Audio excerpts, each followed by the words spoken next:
Саба районында яшелчәлек белән шөгыльләнүче фермерлар күп түгел. Эшмәкәрлекнең бу тармагы күп чыгымнар сорый. Районның Юлбат авылыннан Илдар Сафин 2нче ел инде гаиләсе белән пай җирендә кишер үстерә. Бу эштә аның авылдашлары да ярдәм итә. Кишер басуы кырларыннан безнең чираттагы репортаж. Саба районы Юлбат авылынан Илдар Сафин яшелчәчелекнең шушы юнәлешендә эш башлап җибәргән. 38 ел мәктәптә тарих һәм җәмгыять белеме фәннәреннән белем биргән укытучы лаеклы ялга чыккач үзенең теоретик белемнәрен практикада сынап карарга уйлый. Бу эшне алып барырга Татарстан Республикасы авыл хуҗалыгы министрлыгы ярдәмгә килә.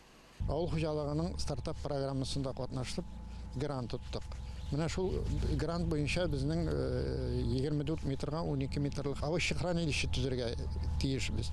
Һәм шуны төзеп башкарып чыктык.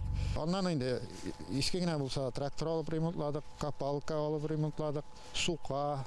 Әле менә быел яңа агу септергеч алып, аның бит фермерга барсы да кирәк. Кишер басуында уңыш алуга октябрь башында керешәләр. Ярдәмгә авылдашлары килә. Телефонда кишер төркеме булдырып, эш шартларын язып, кемнең вакыты, җае, теләге барларны көтеп калалар. Эштән кайтабыз, яңадан басуга китәбез. Менә ничек тә бетерергә үзебезнең басу шикелле итеп эшлибез. Без авылдашлар күрше авыллардан дикләп ярдәм итәргә киләбез. Шушы уңышны яңгырлар яумыйча исән-сау алып чыгарга Ходай көннәрен насыйп итсә иде. Иртәнге яктан кичке караңгыга хәтле эшлибез. Акчасын да көнләтә түлиләр.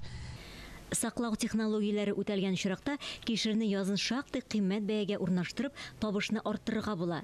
Илдар Сафин гаиләсе бүгеннән алга планнар кыра. Киләчәккә кишер чигендерне юдырып, махсус пакетларга төреп, сату мөмкинлекләрен карыйлар. Иң мөһиме башланган эш алга барсын.